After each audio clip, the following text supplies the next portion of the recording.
انا هتكلم مع الشباب والولاد علشان هنرسل رسالة مع بعض دلوقتي. هنرسل رسالة لمصر وبره مصر. هنقف دقيقة احداث الكل. بكلم الشباب، بكلم ولادي، بكلم اخواتي الصغيرين. هنقف دقيقة احداث ونقرا الفاتحة على شهداء مصر من أقباط مصر ومسلمين مصر وضباط وعساكر مصر. استأذنكم بدقيقة احداث.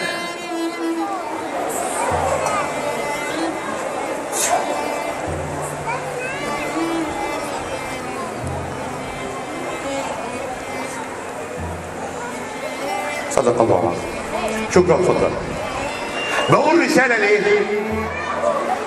ما عادش النهارده حد خافي عليه ولا صغير ولا كبير بالظروف اللي بتعيشها مصر، اللي تعرضت ليه مصر في الاربع ايام الاخرى في الحادثه بتاعت كنيسه اسكندريه وطنطا. ما هياش حاجه صغيره.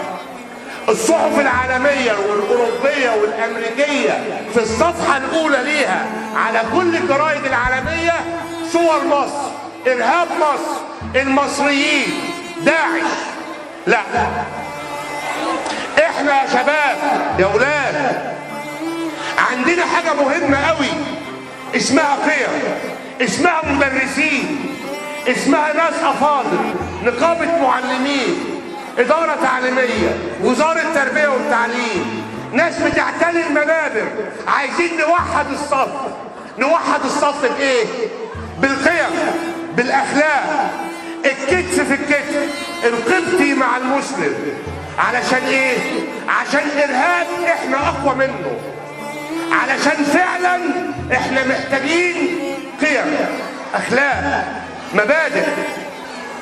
عايزين نواجه ده كله من ارهاب بقيمنا، بمبادئنا، بديننا الاسلامي السميح. مش هطول في دي، بس حبيت ادي رساله في الاول اللي احنا مصريين. الوطن للجميع، الوطن للجميع، لا فرق بين مسيحي ومسلم.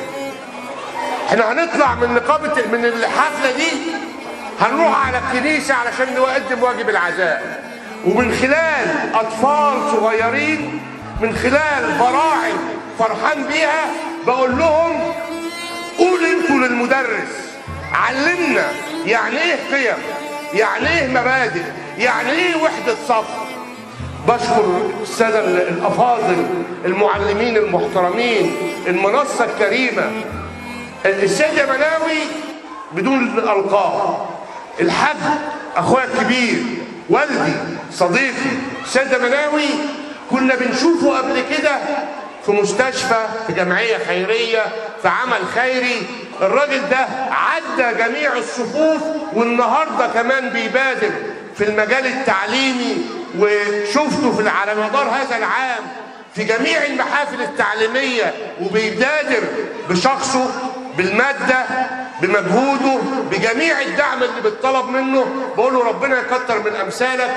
دكتور سعيد، انت شرفتنا النهارده، شرفت مركز شربين، وانت شرف لجمهوريه مصر العربيه، شرف للعالم كله ان ابقى خبير مستشار في المركز الاستراتيجي للاهرام موجود معانا النهارده.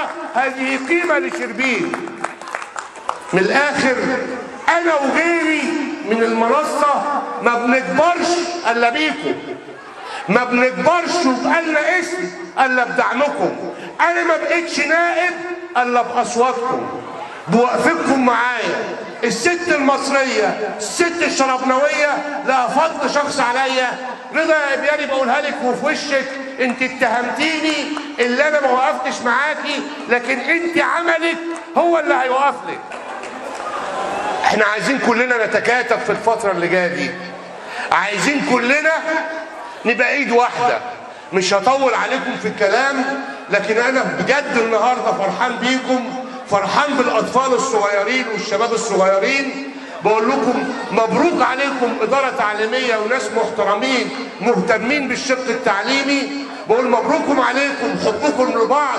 عايزين نحب بعض اكتر، عايزين يبقى لنا ولاء لبلدنا اكتر، بقول لكم في الاخر بدعي ربنا سبحانه وتعالى ان انا اكون كشخص على مستوى وعلى كفاءة ارفع راسي لفوق واقول انا من شربين ودول اهلي في شربين بتحيا مصر.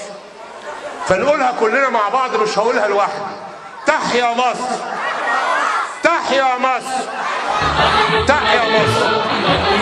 مبروك عليكم وعلينا، مبروك مبروك مبروك يا ناسنا واهالينا. يا رب كتر افراحنا، يا رب كتر افراحنا، يا رب كتر افراحنا، يا رب كتر افراحنا وعلى